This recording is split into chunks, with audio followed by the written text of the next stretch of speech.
Use your weakness as a strength. I'd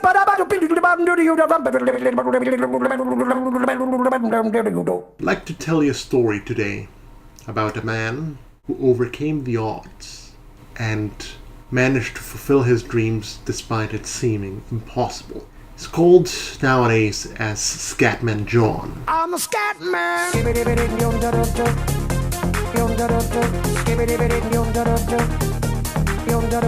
a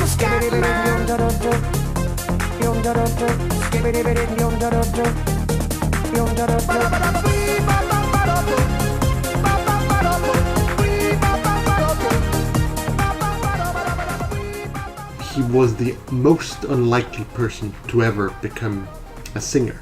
Having been born in El Monte, California, and being diagnosed with stuttering at a very early age, would have made that very unlikely, given the fact that he became famous in Europe and Japan. Because of his stuttering, he could barely have an actual coherent conversation with someone.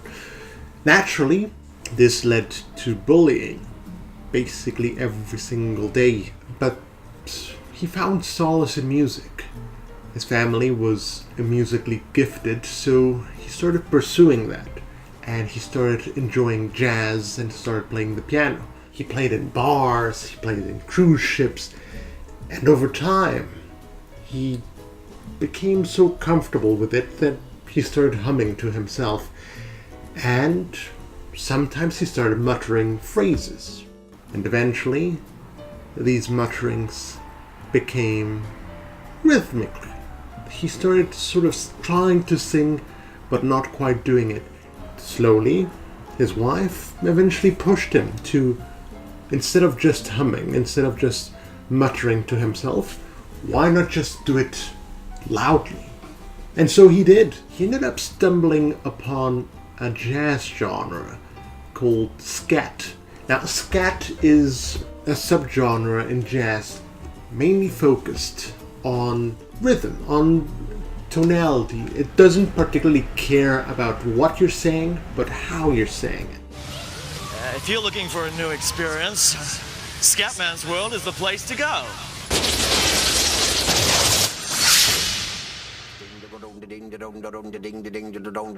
Scatman's World.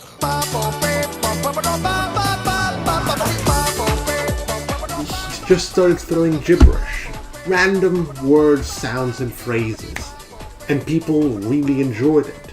When he produced his first single, it became a massive success.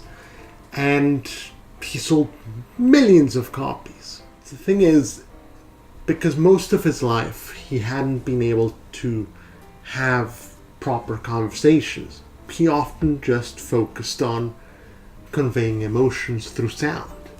And as a consequence, he got really good at just producing gibberish that resonated with people. But the key thing about Scatman John is that he wasn't able to hold coherent conversations for a good portion of his life. But in the end, he became a very well-known musician, one of the most well-known musicians of his time. In his own words, he said that he succeeded at this not in spite of stuttering, but because of it. The thing is, Scatman John is a good role model of how one ought to live life, because nobody watching this video is perfect. We all have our own little quirks which make us human, and some of these quirks initially seem like a detriment. For example, I like speaking in public, I like expressing my thoughts, but I actually speak much slower than the average person.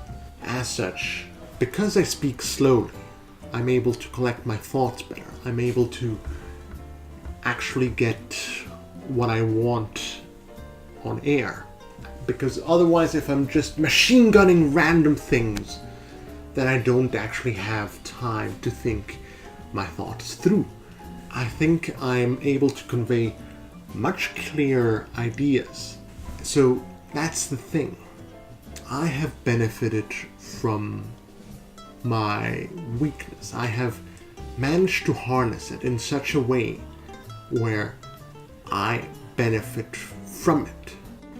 And much the same happens in our day-to-day lives. We like to play the role of victim, and because we find one aspect in our life that isn't pitch perfect, that isn't fabulous, we like to assign blame for any failing that we might have to that. And all of a sudden, because of that, we have carte blanche to never improve, because we can always blame that fault. And that's why the story of Scatman John is so important to our everyday lives. Scatman John's story proves that you can use those perceived failings in unique ways. By being able to identify such facets of our lives, we can harness them, we can utilize them to our advantage. Perhaps it'll take a little bit of work to find out what exactly you ought to do. But, in the words of Scatman John, don't let nothing hold you back. If the Scatman can do it, so can you.